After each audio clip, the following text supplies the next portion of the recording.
हयात पिताफ़ी government higher secondary school जी इमारत ज़ुबून हाली जो शिकार थियण ऐं मरमत न थियण ख़िलाफ़ शागिर्दनि पारां एहतिजाजी मुज़ाहिरो कयो वियो। इन मौक़े ते एहतिजाज कंदड़ शागिर्दनि अवामी आवाज़ टीवी सां ॻाल्हाईंदे चयो त स्कूल जी इमारत मुकमल तौर ज़ुबून हाली जो शिकार थी चुकी आहे। सदन कमरनि में वेहण ख़तरे खां ख़ाली न आहे ऐं कमरनि जा चापड़ करण सबबि संदन तालीम पिणु मुतासिर थी चुकी आहे। असांजे स्कूल जी हालत तमामु ख़राबु आहे।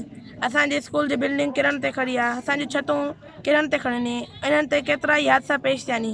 असां जॾहिं बि पंहिंजे क्लासनि में वेंदा आहियूं त असांखे भउ थींदो आहे त मतां इहा बिल्डिंग किरे न आहे, असां ज़ख़्मी थी पऊं। तव्हां हीउ ॾिसो असांजे मैदान जेको बाउंड्री वाल आहिनि, बाउंड्री वाल बि भाॻियूं पियूं आहिनि। ख़ुदा न ख़ास्ता को रात जो कोई हादसो थिए थो हिते बाउंड्री वाल में स्कूल आहे। आचार्य जे ॾींहुं मोकल हूंदी आहे, मोकल वारे ॾींहुं हिते मेहूं वेंदियूं चढ़नि, मेहूं ईंदियूं आहिनि। उनखां अलावा तव्हांखे ॿुधायां त असां क्लास 10 क्लास जेको आहे, असां 10 शागिर्द आहियूं। 10 क्लास में हिते अॻु में असां हुते पढ़ंदा हुआसीं पंहिंजे क्लास में।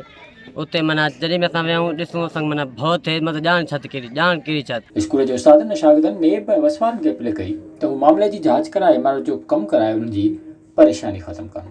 विज़िट कयो अवामी आवाज़ मीडिया ग्रुप जी वेबसाइट awamiawaz.pk